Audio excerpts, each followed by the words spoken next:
This is my 1880 Albert Fleig movement for the hunter's clock that I'm working on. I got a correct pendulum on it, and I want to show you the pendulum. But this is antique pendulum that came off of this clock right here that I got off Goodwill.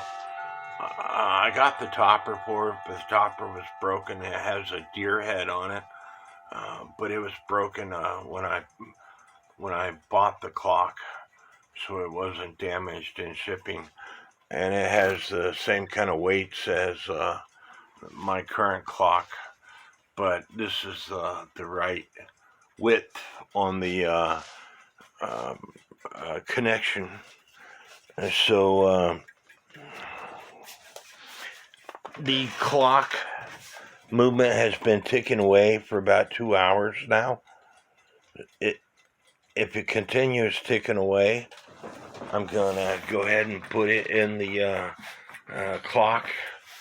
The weights are falling evenly, as you can see, and so everything is working on it properly.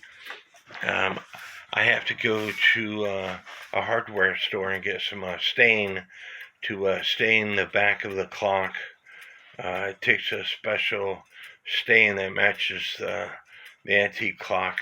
Steve Fowler told me what color stain to buy, and they don't have it locally, so I'm going to have to drive to Poplar Bluff, Missouri, and go to like Menards or Home Depot or someplace like that, Walmart, and get some stain. So I'll be going there later on today, since it's 2:30 in the morning, and hopefully I'll put the movement back in the clock and connect the bellows.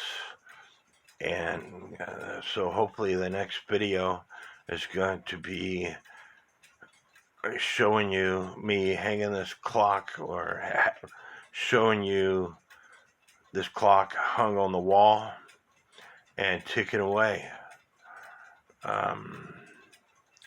I'm very happy the way it turned out. I had to put 4 bushings in the movement, and that was about the major extent of the movement, other than cleaning it up. I used my Dremel with a wire brush on it to shine it up some, and I'm really happy the way it turned out. But I hope y'all like this video. Please hit the subscribe button, and may God bless each and every one of you. As you can see, the pendulum leader wire is bouncing off the foot of the birch and crutch assembly, like I show you in how to put a clock in beat video. If you're a subscriber to my channel, you can easily find it through search. If you're not a subscriber to my channel, please subscribe, and then I show you how to put a clock in beat. Hope y'all like this video. Please leave me some comments, and may God bless each and every one of you.